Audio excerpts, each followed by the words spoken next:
আসসালামু আলাইকুম। আজকের এই ভিডিওতে আমরা এমন 5টি কথা সম্পর্কে জানব যেগুলোর উপর আমল করলে আপনার দ্বারা কখনোই গুনাহ হবে না।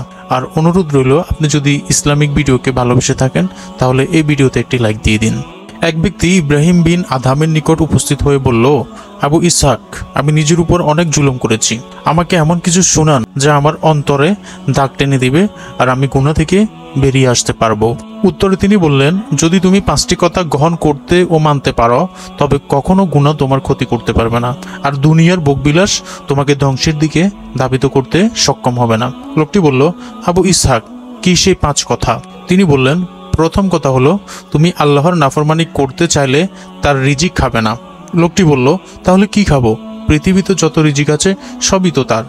তিনি বললেন, এটা কেমন কথা? তুমি তার রিজিক খেয়ে তারই নাফরমানি করবে? এটা কি ভালো কথা? লোকটি বলল, না, এটা ভালো কথা না। তিনি বললেন, দ্বিতীয় কথা হলো, তুমি তার নাফরমানি করতে চাইলে তার জমিন থেকে বেরিয়ে গিয়ে করো, তার জমিনে নয়।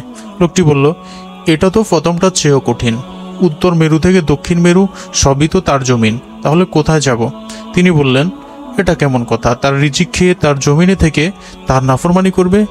এটা তো খুবই খারাপ কথা। লোকটি বলল, তৃতীয় কথা বলুন। তিনি বললেন, তার রিজিক খেয়ে তার জমিন থেকে তার নাফরমানি করতে চাইলে এমন স্থানে করো যেখানে তিনি তোমাকে দেখতে পাবেন না। লোকটি বলল, ইব্রাহিম, এটা কিভাবে সম্ভব? তিনি তো সব কিছুই দেখেন। অনুপরিমাণ জিনিসও তার জ্ঞানের ও দর্শনের বাইরে নয়। তিনি বললেন, তার রিজিক খেয়ে তার জমিনে থেকে তাকে দেখিয়ে তারই নাফরমানি করবে? এটা তো ভালো কথা নয়। লোকটি বলল, এটা অবশ্যই ভালো কথা নয়। তিনি বললেন, এবার চতুর্থ কথা শোনো। আজরাইল তোমার জান কবজ করতে আসলে তাকে বলবে, আমাকে কিছুদিন সময় দিন যাতে তাওবা ও কিছু ভালো আমল করে নিতে পারি। কি এ সুযোগ আছে? লোকটি বলল, না, এ সুযোগ থাকতেই পারে না। তিনি বললেন, যখন তুমি জানো যে আজরাইলকে কিছুক্ষণ থামিয়ে তাওবা করতেও পারবে না, তাহলে নাজাত কিভাবে পাবে? লোকটি বলল, এবার পঞ্চম কথা বলুন। তিনি বললেন, কিয়ামতের দিন জাহান্নামের ফেরেশতারা তোমাকে টেনে হেঁচড়ে জাহান্নামে নিয়ে যাওয়ার সময় কি জোর করে চলে আসতে পারবে? লোকটি বলল, এটা অসম্ভব। তারা আমাকে ছেড়েও দেবে না আর ওজোর আপত্তিও শুনবে না। তিনি বললেন, তাহলে তোমার নাজাতের উপায় কি?